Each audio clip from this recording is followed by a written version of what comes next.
Bonjour à tous. Voilà, je suis encore toujours là avec ma tasse de café.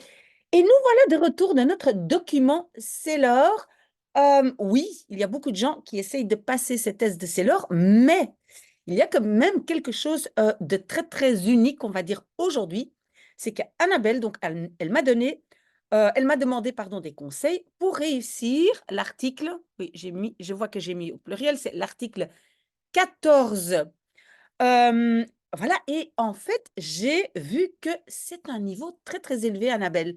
Donc voilà, ce n'est pas rien du tout. Donc j'espère que, voilà, votre niveau est déjà, assez élevé parce que ça ne va pas être facile. Donc il y a le lien ici qui explique, ce que c'est l'article 14, 1er alinéa et donc c'est pour les fonctionnaires dirigeants du SPF Affaires étrangères, employés à l'étranger. OK et donc qu'est-ce que Annabelle a demandé? Elle aimerait bien avoir un peu de conseils parce qu'elle doit d'abord, je pense, passer le test sur PC, hein, sur ordinateur. Ça, c'est écouter et lire. J'ai regardé, dans le lien, qui a été envoyé. Apparemment, Annabelle, vous n'êtes pas très stressée pour, l'oral parce que vous avez dit aussi donc l'expression écrite. Comment est-ce qu'on prépare tout ça? Première chose à dire, je vais quand même agrandir un peu mon écran. Première chose à dire, c'est que on ne peut pas forcer un niveau qu'on a, dans une langue. Oui, on peut pousser un tout petit peu. On peut se dire tous les jours, «Je vais maintenant pour préparer les tests, je vais faire du néerlandais, par exemple, 30 minutes par jour». Oui, mais en fait, c'est une sorte de maturation qui doit venir, qui ne vient pas chez tout le monde, hem au même, au même rythme, on va dire, hein. Il y a des gens qui apprennent plus vite que d'autres. Il y a des gens qui apprennent certaines langues plus vite que d'autres, donc voilà. Donc on doit être patient, oui, mais bon, ça ne va pas vous aider énormément. Alors première chose à dire, donc le test sur PC, ça va être écouter et lire et moi-même, j'ai essayé de participer à certains tests. Je ne sais pas si c'était pour le Sailor, mais j'ai essayé moi-même d'aller faire des tests sur ordinateur et en anglais et en français et en néerlandais et tout ça. Entre nous, il y a parfois aussi des erreurs parce que, moi, certaines langues, je maîtrise très, très bien et quand même, voilà, mon résultat n'était pas le maximum et j'ai découvert certaines fautes, mais bon, ça, c'est entre nous. OK, donc je pense, si je ne me trompe pas, Annabelle, que vous pouvez là, vous ne devez pas là produire du néerlandais. Vous devez écouter, lire et après choisir entre A, B, C et cetera. Si je me rappelle bien, donc vous avez besoin de connaissances passives. Donc vous devez comprendre énormément. OK et qu'est-ce que vous allez devoir faire? Résumer ou donner un raisonnement logique. Mais à mon avis, ce sont des éléments qui sont déjà, donnés en français. Si ce n'est pas le cas, alors là, c'est plutôt les conseils d'expression écrite. Mais à mon avis, c'est comprendre et puis mettre des éléments, dans l'ordre. Voilà. Donc, comment est-ce qu'on va se préparer? Ça veut dire qu'on doit avoir énormément de connaissances passives, c'est-à-dire, on doit avoir beaucoup de vocabulaire, un vocabulaire très général. Ça, c'est le vocabulaire et pas seulement vocabulaire, mais aussi expression, façon de dire. Ça, vous pouvez travailler en faisant ma playlist de B2.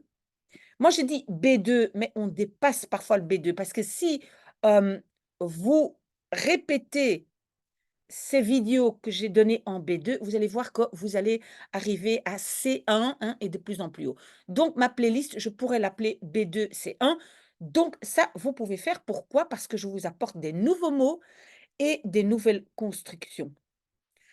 Alors, pour ce test, on va dire de connaissances passives, si je ne me trompe pas, qu'est-ce qui est très important et ce qu'on oublie souvent, on doit étudier des mots liens. Oui, je ne sais pas pourquoi c'est souligné en rouge, des mots liens, parce que ce sont les mots liens qui sont le plus difficiles à interpréter et qui vont vous donner, le raisonnement logique ou l'ordre des événements ou des actions ou voilà. donc qui vont donner la structure de votre article ou voilà, ou de l'audition, et cetera. Donc et je pense que j'ai fait déjà, une vidéo sur les mots liens en néerlandais. Si ça, c'est difficile, Annabelle, vous pouvez me poser la question. Je peux faire, le week-end prochain, une vidéo uniquement sur les mots liens. Ce sont les mots liens qui vont vous dire, voilà, quel est le lien entre les éléments. Ça peut être, par exemple, daardoor, hein, à cause de ça ou suite à ça. Dankzij, grâce à. Aangezien, vu que. Et vous ne pouvez pas vous limiter à des mots liens de base, want, omdat, etc. Vous devez vraiment aller, voilà, on va dire un pas plus loin. D'accord? Donc ça, c'est important. Si ça, c'est difficile, Annabelle, revenez vers moi et je fais une vidéo uniquement sur les mots liens qui sont intéressants. Comment est-ce qu'on prépare alors, comment est-ce qu'on obtient, on va dire, plus de connaissances passives? Beh, ce n'est pas difficile, on écoute et on lit et pour moi, le mieux, c'est vraiment VRT Nice parce que c'est un niveau assez élevé, mais tout à fait utile.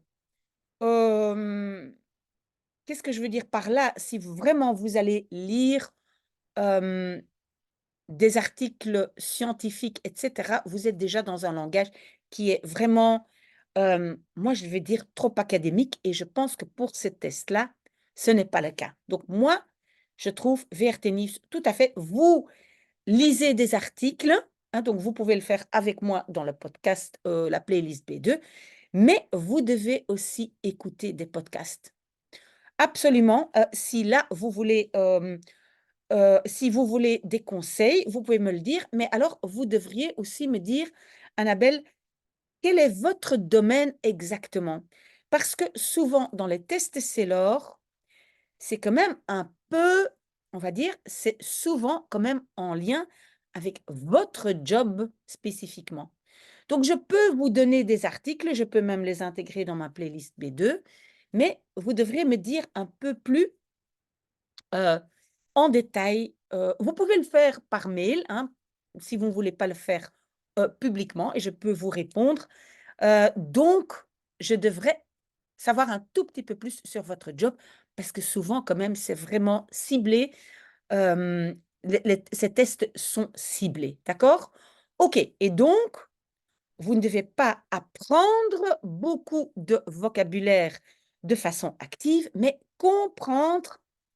Donc ça veut dire écouter beaucoup, écouter et lire sans vraiment étudier des listes de vocabulaire vraiment, activement. OK. Donc apparemment l'oral ne pose pas problème, j'imagine. Alors pour l'expression écrite, là, c'est vraiment très, très important de préparer, moi je dirais au moins 3 exemples. Vous pouvez toujours me les envoyer. Je peux relire, je peux donner des commentaires. Il y a beaucoup de gens qui le font et d'ailleurs, c'est pour ça que je vais arrêter. Ça va être la dernière vidéo parce que j'ai beaucoup de mails, à regarder, à lire, donc je dois répondre à beaucoup de mails. Donc, si j'étais vous, je préparerais trois 3 expressions écrites en lien avec votre job. Un compte rendu de quelque chose, donc vous lisez, je ne sais pas, donc quelque chose qu'on vous a envoyé et vous devez, faire un résumé en néerlandais. Argumentatif, ça veut dire vous devez donner votre opinion. Vous pouvez choisir un article sur vraiment votre job spécifiquement. Je peux vous le donner si vous voulez, mais vous devez le résumer. On peut donc lire un article ensemble dimanche prochain, hein, playlist B2 et une lettre ou mail. Lettre, mail, c'est plus ou moins la même chose. Mais vous devez absolument préparer les 3 parce que pour les 3 exemples, les mots liens, la structure est quand même différente. Quand vous donnez votre opinion, pardon, quand c'est argumentatif, c'est plutôt, «Je trouve que», «Selon moi», et cetera. Alors qu'un compte rendu, c'est plutôt «D'abord», «En deuxième lieu», «Pour finir», et cetera. Donc c'est un tout petit peu différent. OK? Mais donc, Annabelle, préparez 3 exemples, bien les relire, bien les structurer et voilà. Ça va vous aider. À part ça, évidemment, il faut avoir un vocabulaire spécifique. Mais comme je ne connais pas encore votre, travail exact au niveau enfin, au sein de l'SPF Finance, parce que j'imagine que c'est là que vous travaillez, j'ai besoin d'un peu plus d'informations. J'espère que ça a déjà aidé, mais il faut vraiment faire la différence entre qu'est-ce que je fais? Qu'est-ce que j'étudie de façon passive, active? Active, c'est à étudier par cœur. Je fais des listes, j'apprends par cœur.